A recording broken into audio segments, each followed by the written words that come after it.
नमस्कार। आज हम एक बहुत ही ज़रूरी किताब के कुछ हिस्सों पर बात करेंगे। अभिषेक रे की बाघ tiger, corruption, poaching and survival in the jungle. नमस्कार।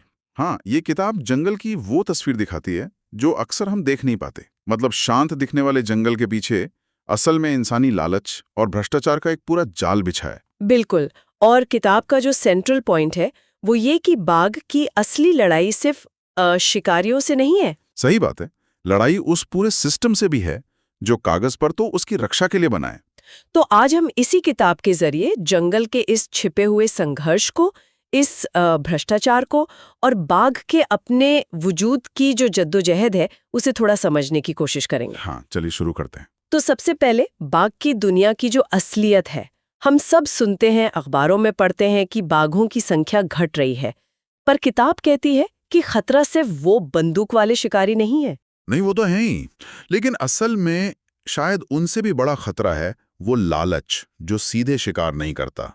जैसे लकड़ी के लिए जंगल काटना, जमीन हथियाना, माइनिंग करना, ये सब बाघ का घर छीन रहा है धीरे धीरे।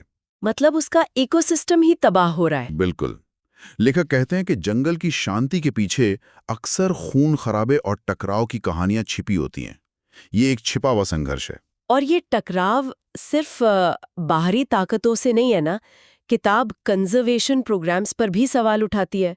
मतलब बाहर से तो सब ठीक लगता है, योजनाएं हैं, पैसा आ रहा है। हाँ, बाहर से तो लगता है कि बहुत काम हो रहा है, लेकिन किताब बताती है कि अंदर की कहानी थोड़ी अलग है। असल में कई संरक्षण परियोजनाएं वो अंदरूनी राजनीति और भ्रष्टाचार का शिकार हो जाती हैं। भ्रष्टाचार हम्म। मतलब बाघों को बचाने के नाम पर जो पैसा आता है। हाँ, वो पैसा कई बार वो या तो गलत हाथों में चला जाता है या फिर उसका इस्तेमाल ऐसे होता है कि बाघ को असल में कोई फायदा ही नहीं पहुंचता, गड़बड़ होती है। और इससे भी ज्यादा जो चौंकाने वाली बात किताब में है वो ये कि कई बार रखवाले ही, मतलब जो अधिकारी हैं, वो ही शिकारियों से मिल जाते हैं। जी, यही सबसे चिंताजनक पहलू है। कुछ जगहों पर स्थानीय अधिकारी या कर्मचारी खुद शिकार माफिया के साथ मिले होते हैं। ये तो बहुत ही खतरनाक बात है। मतलब जिस सिस्टम को बचाना है वही मारने में मदद कर रहा है, एक तरह से पैसा बचाने के लिए आ रहा है, और वो पैसा ही बाघ की मौत का कारण बन जाता है। इसी वजह से शायद ये शिकार माफिया इतने बेखौफ होके काम कर पाता है। बिल्कुल। ये कोई छोटे मोटे शिकारी नहीं है। किताब के हिसाब से ये एक बड़ा ऑर्गेनाइज्ड नेटवर्क है। बाघ की खाल, हड्डियां, उसके शरीर के अंग, इनका एक बड़ा इंटरनेशनल ब्लैक मार्केट है। सुनने में किसी क्राइम थ्रिलर जैसा लगता है। हाँ, पर यह हकीकत है। और ये नेटवर्क इतने मजबूत होते हैं कि कई बार स्थानीय प्रशासन भी इनके सामने बेबस सा नजर आता है। खासकर अगर अंदर से ही कोई मिला हुआ हो, जैसा आपने बताया। सही बात है। मिली भगत से इनकी ताकत और बढ़ जाती है। ये सिर्फ पैसों या हथियारों का खेल नहीं है, ये सिस्टम के अंदर पैठ बनाने का खेल भी है। ये सब सुनकर सवाल उठता है कि आखिर बाघ इतना जरूरी क्यों है? क्यों उसे बचाने की इतनी बात होती है? देखिए, किताब ये साफ करती है कि ये सिर्फ एक जानवर को बचाने की बात नहीं है। बाघ जंगल की सेहत का, उसके पूरे इकोसिस्टम के बैलेंस का प्रतीक है। वो फूड चेन में सबसे ऊपर है, टॉप प्रेडेटर। अच्छा, तो अगर बाघ खत्म हो जाए तो पूरा जंगल का संतुलन बिगड़ जाएगा। बिल्कुल।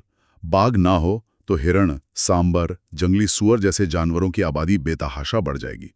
वो फिर ज्यादा घास और पेड़ पौधे खाएंगे, जिससे जंगल खत्म होने लगेंगे। हाँ, जंगल खत्म होंगे, घास के मैदान तबाह होंगे। इसका असर पानी के स्रोतों पर पड़ेगा, मिट्टी पर पड़ेगा, और ये असर घूम फिरकर हम इंसानों तक भी पहुंचेगा।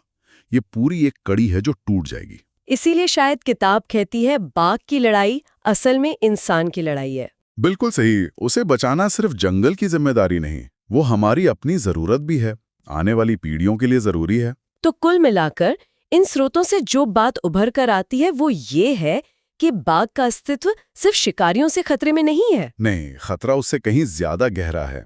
खतरा उस सिस्टम के अंदर बैठे भ्रष्टाचार और लालच से है, जिसे असल में उसकी हिफाजत करनी चाहिए थी। और यहीं पर शायद सोचने वाली बात ये है कि जब रक्षा करने वाला सिस्टम ही खुद एक समस्या बन जाए तो फिर क्या किया जाए? हाँ, ये एक बड़ा सवाल है।